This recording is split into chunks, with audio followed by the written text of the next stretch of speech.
For this video, I wanted to go over all the installation steps of this really nice sofa couch and ottoman set sent to us by Consofa. So the first thing that you're going to notice is this couch does come in two boxes. They're going to be labeled box A and box B. You're going to want to open up the boxes, get everything nice and organized just to make it a little bit easier for you to set everything up. Now steps 1 through 4 are for putting the ottoman together. Now this is really easy. Step 1, you're going to want to find the ottoman box labeled G, and then you're going to take the side pieces labeled C, and you're just going to simply screw those in.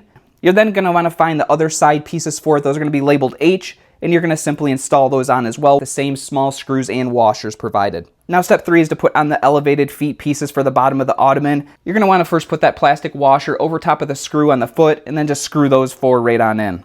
And then for step 4, you're going to find the ottoman seat cushion and just place that right on top, and that's going to sink right on down, securing into place. So moving on to step 5, we're actually going to be putting on the front panels of the couch. So you're going to want to find the seat frames in panel number C, and we're going to attach those right to the front with the same washers and screws that we've been using. On step 6, we're going to attach the backrest to the seat frame here. You're going to notice that there's 2 holes in the back for the metal poles to go right in, and then you're just going to want to make sure that that's properly aligned, and then you're going to take the appropriate screws and washers and tighten that in. So moving on to step 7, we're going to want to find D1 and D2. These are going to be the armrests of the couch, and what you're going to do is take these double-ended screws, screw that right into the armrest. And then in step 8, you're going to push it right through the holes on the side of the couch. You're going to tighten down those armrests with the appropriate hardware. So for step 9, we're going to want access to the bottom of the couch. So we're going to actually flip these couches up on their side. The long screws go in the hole in the back. You're going to put another washer on top of there, and then you're going to tighten it up with the wing nut.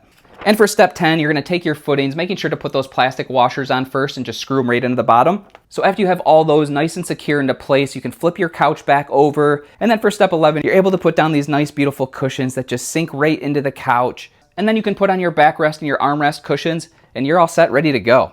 Now I love that you can place this ottoman on both sides of the couch. It just makes it really nice and convenient. So I hope going over the installation instructions just really helped make it nice and simple for you to put this couch together, and I hope you enjoyed it as much as we do, because this is just a really comfortable couch that's definitely going to last for years to come. So if you're looking for a really nice sofa couch, this one right here by Consofa is a great choice. Thanks for watching.